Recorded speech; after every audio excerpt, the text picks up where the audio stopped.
Knowledge world में आपका स्वागत। स्वास्थ्य संबंधी चर्चा में होम्योपैथिक की एक दवा जिसका नाम है एंटीमोनियम टार्टिटिकम, इसको शॉर्ट में एंटीम टार्ट 30 पोटेंसी दिन में 3 बार या 4 बार जब छाती में कफ संग्रहित हो जाता है तब। हाँ, बूढ़े और बच्चों की बलगम अधिक बनना, अधिक कमजोरी आने पर एंटीम टार्ट का प्रयोग करने से रोगी जल्दी ठीक हो जाता है। एंटीम टार्ट रक्षात्मक पदार्थ की ऑक्सीजन क्रिया को तेज कर परजीवियों पर अप्रत्यक्ष रूप से प्रभाव डालती है। बिलहार्जिया रोग को ठीक करने के लिए लगाए गए इंजेक्शन के दुष्प्रभाव को खत्म करती है।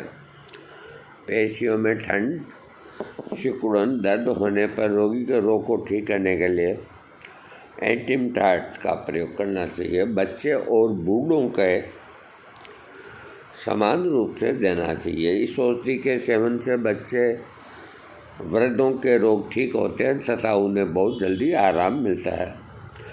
सांस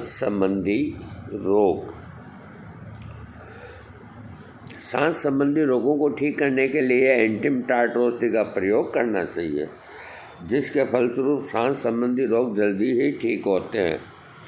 इस प्रकार के लक्षणों से पीड़ित रोगी की छाती में खड़खड़ाहट होने तथा बलगम का अधिक बनना है, शरीर में अधिक गर्मी आ जाती है तथा पसीना भी अधिक निकलता है।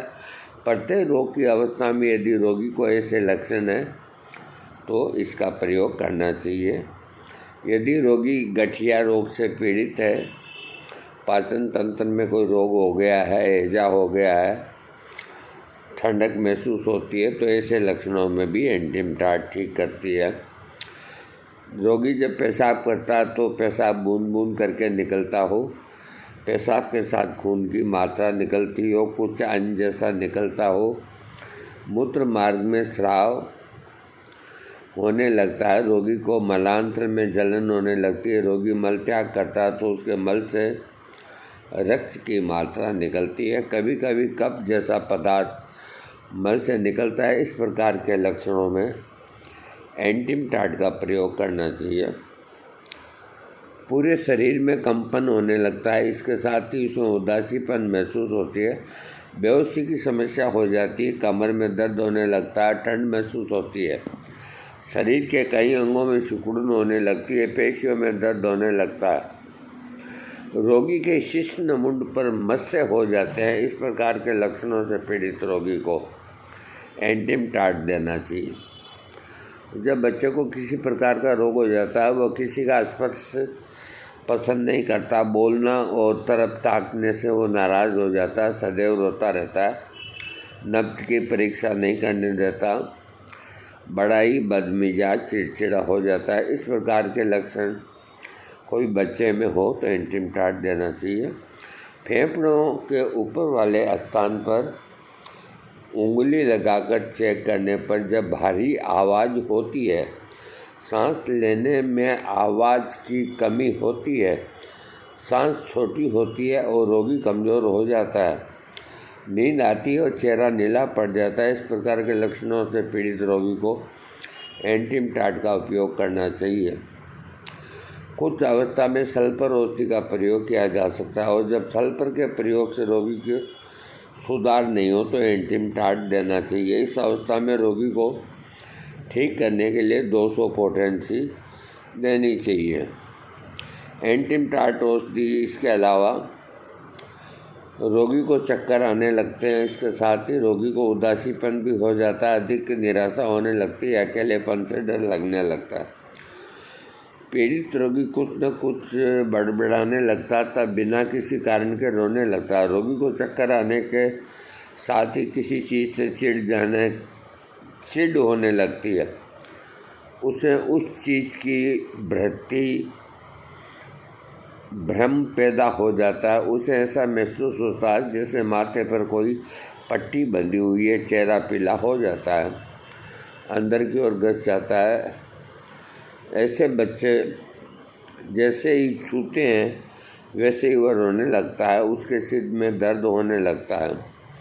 इस प्रकार के लक्षणों को ठीक करने के लिए एंटिमटाट का प्रयोग करना चाहिए। रोगी के जीभ पर परतदार लसलसी मोटी सफ़ेदी आ जाती है तथा उसके साथ ही जीभ की किनारी लाल हो जाती है। जीभ में सूखापन आता है, विशेष रूप से बीच का भाग जीभ कत्थई रंग की हो जाती है। इस प्रकार के लक्षणों से रोगी का उपचार एंटिमटाट से करना चाहिए। रोगी का चेहरा ठंडा नीला पीला हो जाता है, पसीना निकलने लगता है, ठोड़ी में कंपन होने लगता है। इस प्रकार के लक्षण हो तो एंटिमटाट देना चाहिए। रोगी जब कोई तरल पदार्थ को निगलने की कोशिश करता है तो अधिक परेशानी होने लगती है। रोगी दाईं ओर की करवट लेटता है तो उसे उल्टियाँ होने लगती है। रोगी का जी मिचलाने लगता है, उबकाई होने लगती है, उल्टियाँ होने लगती है। जब वह खाना खा लेता है तो उसे लक्षण अधिक होते हैं। इसके साथ ही बेहोशी सी उसे उदासी हो जाती है। रोगी को ठंडा पानी पीने की इच्छा अधिक होती है। वह थोड़ी मात्रा में बार बार भोजन करता है। उसे फल में सेब तथा अधिक खट्टी चीज़ें खाने की इच्छा होती है। उसका जी मिचलाने लगता है, डर लगने लगता है, हृदय के भाग में दबाव महसूस होता है तथा इसके साथ ही सिर में दर्द होने लगता है। रोगी को जंभाई आने लगती है, उल्टियाँ भी होने लगती है। इस प्रकार के आमाशय के लक्षणों को ठीक करने के लिए एंटिमटाट देना चाहिए। रोगी के पेट में ऐंठन दांत तेज दर्द होने लगता है, मलद्वार से अधिक वायु निकलती है। रोगी के पेट में दर्द होने के साथ ही दबाव महसूस होता है तथा आगे की ओर झुकता है तो पेट अधिक दर्द होने लगता है। रोगी को हैजा रोग हो जाता है, पेट में दर्द ऐंठन होती है। रोगी को पतले दस्त हो जाते हैं। इसके साथ ही रोगी के पेट में ऐंठन दांत दर्द होता है। इस प्रकार पेट से संबंधित लक्षणों को ठीक करने के लिए एंटिमटाट देना चाहिए।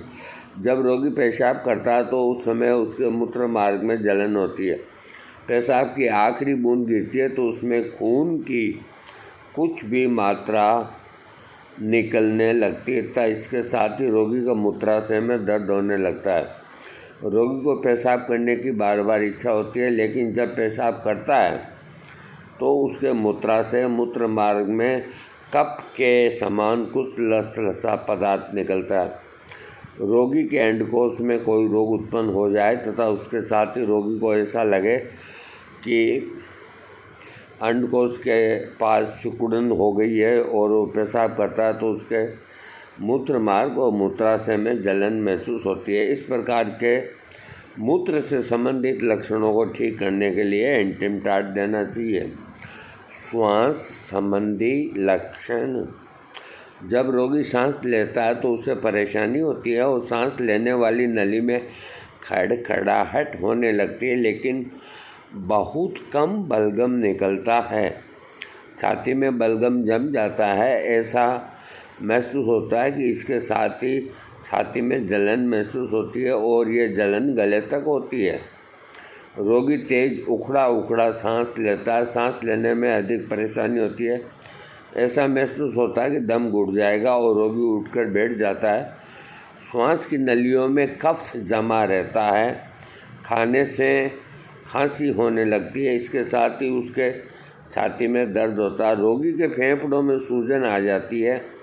ऐसा महसूस होता है कि फेफड़े के भागों में लकवा रोग हो गया और हृदय की धड़कन बढ़ जाती है। रोगी को बेचैनी होने लगती है, फिर खांसी होने लगती है। नाड़ी तेज कमज़ोर हो जाती है, चक्कर आने लगता है, सांस लेने में परेशानी होने लगती है। इस प्रकार के श्वास से संबंधित लक्षणों को ठीक करने के लिए एंटिमटाट का प्रयोग करना चाहिए। रोगी के पीठ के अंदर दर्द होता है। जब रोगी हिलने डुलने का काम करता है तो उबकाई आने लगती है, ठंड महसूस होती है, चिपचिपा पसीना आता है, रोगी को भारीपन महसूस होता है। पीठ में हर समय नीचे की ओर खिंचाव बना रहता है। शरीर के कई अंगों में कंपन होने लगता है। इस प्रकार के लक्षणों से पीड़ित रोगी को रोग ठीक करने के लिए एंटिमटाट का प्रयोग करना चाहिए। चर्म रोगों के अंदर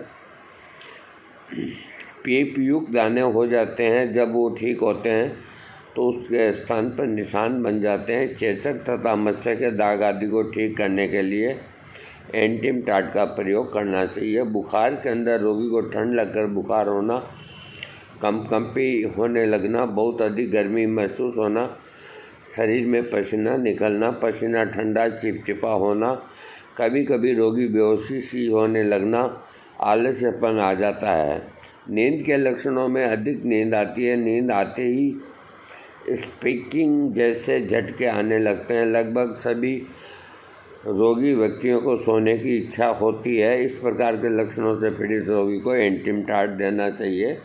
निमोनिया से संबंधित लक्षण। निमोनिया रोगी से पीड़ित रोग को ठीक करने के लिए एंटीमोनियम का प्रयोग करना चाहिए, लेकिन रोगी में ये लक्षण भी साथ में होने चाहिए, जो इस प्रकार है। रोगी का चेहरा मैला हो जाता है या नीले रंग का हो जाता है, शरीर पर ठंडा पसीना आता है तथा रोगी हल्का हल्का खर्राटा भी लेता है। फेफड़े के रोग से संबंधित लक्षण। फेफड़े की हर प्रकार की परेशानी में, जबकि छाती कफ से धड़ धड़ करती है, चाहे मामूली जुकाम, ब्रोंकाइटिस रोग की अवस्था, काली खांसी, दमा, ब्रांको निमोनिया, फ्लोरा निमोनिया आदि हो, उसके इस रोग को ठीक करने के लिए एंटीमटाट का प्रयोग करना चाहिए। यदि बच्चा किसी रोग से पीड़ित है, वह अपनी माँ या दाई से लिपटना चाहता है, गोद में घूमना चाहता है, चिड़चिड़ा हो जाता है, नब्ज की परीक्षा नहीं करने देता, तो इस प्रकार के लक्षणों को ठीक करने के लिए एंटीमटाट का प्रयोग होना चाहिए।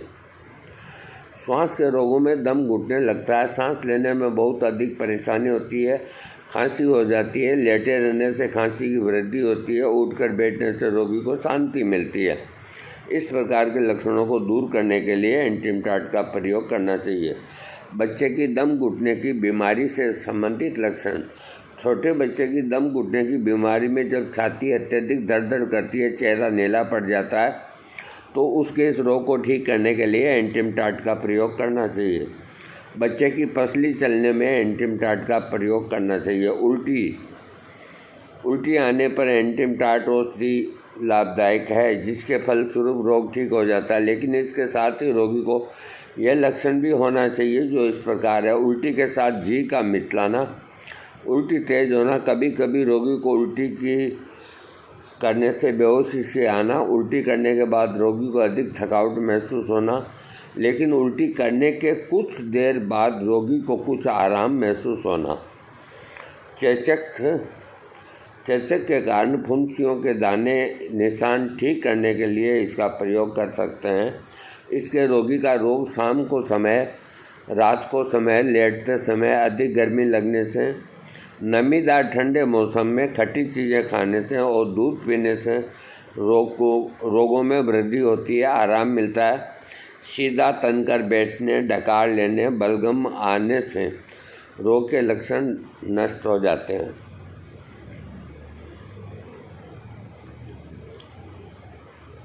कुल मिला के एंटीमटाट छोटे बच्चों के लिए और बूढ़े आदमियों के लिए एक बहुत अच्छी दवा है।